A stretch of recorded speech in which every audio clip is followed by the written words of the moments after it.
Tadi. Nih, habis makan. Iya. Ternyata baru buka jam 12. Gue habis muter silaturahmi tadi. Oh, Pak Haji nih, The Bos. Waalaikumsalam. Udah pada makan belum nih? Maaf ya.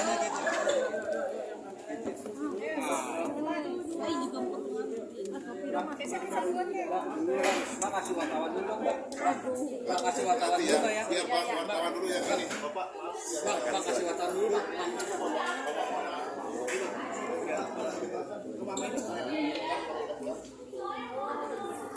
Siap. Apa-apa Bu, nanti habis. Ya, ayo. Assalamualaikum. Hari ini kemarin aku hari pertama ke Bandung, habis ke Bandung ke Jakarta muter-muter. Sekarang ke keluarga, tempatnya Pak Haji nih, bos jaga karsa juga. Ini aku coba silaturahmi juga ke restoran aku yang ada di Sabah. Besok aku ke Sulawesi. Terus aku lusa udah ke London mau lari maraton. Jadi aku sekarang silaturahmi dulu ini ke orang tua kita, ke Pak Haji Susilo. Jadi ya silaturahmi muter-muter nih selama Lebaran ini. Masih disibukkan di momen Lebaran ini dengan pekerjaan gimana ya? Ya memang masih sama sih seperti tahun lalu. Jadi biasa kalau Lebaran pertama aku pasti ke Bandung. Cuman kemarin nyobain kereta cepat pulang ke Jakartanya lebih cepat, terus samperin keluarga juga yang di Jakarta karena kan nenek udah meninggal. Jadi ya kalau dulu suka kumpul di Bandung, sekarang udah karena nenek udah meninggal jadi ada yang di Jakarta nggak ke Bandung, jadi aku samperin lah, ada yang di Bandung, ada yang di Jakarta. Juga kemarin ke rumah beberapa pejabat juga.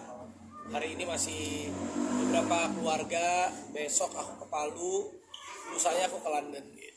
Tapi ada tradisi bagi-bagi THR sama open house juga nggak sih? THR bos, kita kalah bos sama dia. Kalau untuk open house gimana? Enggak, aku nggak open house hari ini, jadi cuman kemarin paling di rumah main-main tenis, olahraga aja sama teman-teman, tapi nggak open house karena aku dari pagi sampai malamnya muter terus. Jadi aku nggak, tahun ini nggak ada open house, jadi akunya yang muter ke orang-orang hari ini. Kondisi gimana dari hari pertama mungkin Lebaran dikelilingi sampai sekarang gitu Kak?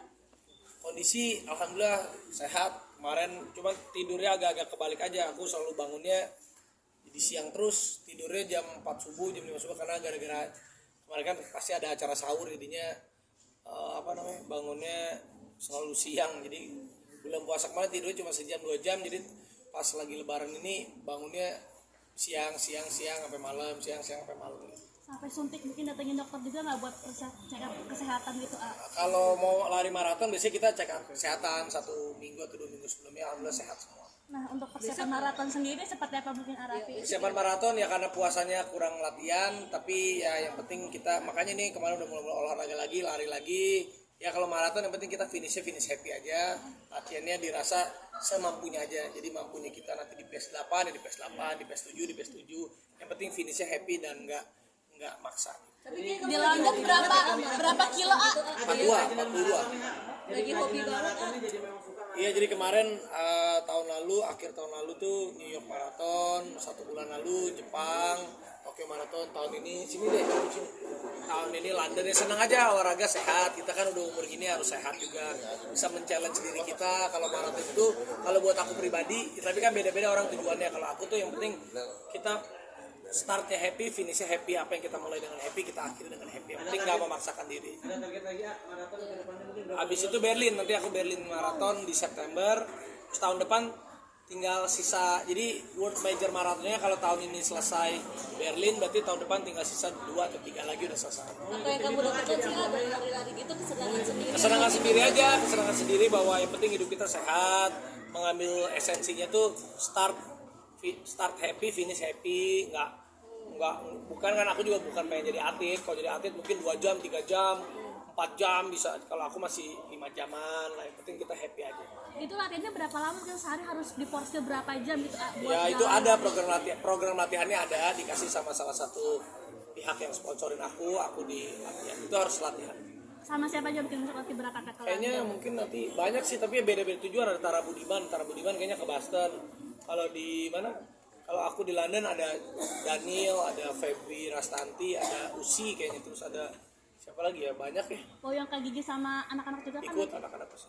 makanya sekarang aku silaturahmi dulu, ngecek restoran dulu karena kan habis lebaran silaturahmi dulu sama beberapa yang mempercayakan aku untuk jadi investor kayak Rojo Sambal sama Pak Haji, ntar besok ke Palu.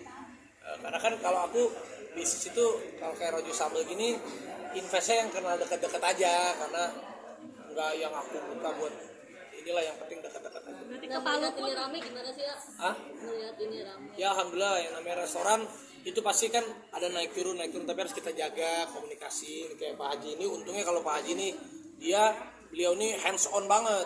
Pak Haji ini pesantrennya banyak, rumah Al-Qurannya banyak. Makanya saya pengen belajar dari beliau nih supaya rezekinya ngalir terus. Jadi kan kita udah, dunia itu kan sementara, kita kejar nanti akhirat. Supaya belajar lah dari Pak Haji lah. Orang tuh bukan kayak harta aja, tapi kayak ilmu, kayak manfaat, kayak semuanya. Tapi ke Palu pun nanti mau buka bisnis yang baru. Ya, Rojo Sambal kita kebetulan ada di Palu. Sudah buka sebenarnya dari awal tahun lalu. Dari akhir tahun lalu, akhir tahun awal tahun lah. Cuman aku belum sempetin ke sana. Aku silaturahmi juga sama salah satu ownernya juga teman baik aku lah. Ini cabang keberapa sama Pak Haji? Pak Haji ini investor pertamanya beliau. Jadi dulu waktu buka di Andara nih beliau pertama. Jadi kita terima kasih sama Pak Haji dan belajar banyak lah dari Pak Haji ini. Aku pengen suatu hari nih kayak Pak Haji Susilo nih punya rumah Al-Quran, punya pesantrennya banyak banget. Punya pesantren, punya rumah Al-Quran dari Sabang sampai Merauke, bayangin. Aku aja belum punya. Pak Haji Punya masjid alasan juga ya Pak Haji ya? Pak Haji, alasan Pak Haji mau bekerja sama dengan Raffi seperti apa sih Pak Haji? Ya karena sama-sama mengerti gitu kerjasamanya, jadi enak. Karena mulai kecil udah sama-sama anak saya. Oh, memang dekat. Udah mulai kecil udah. Aku dari kecil dulu umur 17-18 tahun ini udah kaya raya beliau ini.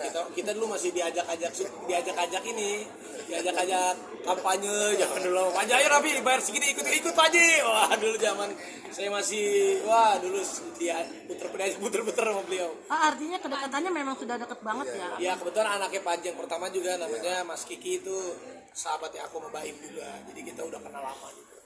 Haji mungkin ada target membuka berapa cabang Pak Haji Ya, depannya? sebanyak-banyaknya. Wah, Pak Haji ini kalau beliau ini udah cabang di dunianya nggak usah terlalu banyak, penting ada cabang di akhiratnya. Yang penting kan kayak gini-gini.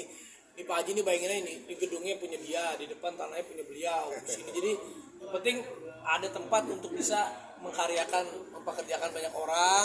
Yang penting usahanya berkah, mau 1.000, mau 100.000, mau 1 juta, yang penting berkah, jujur, ikhlas, itu yang paling penting kan.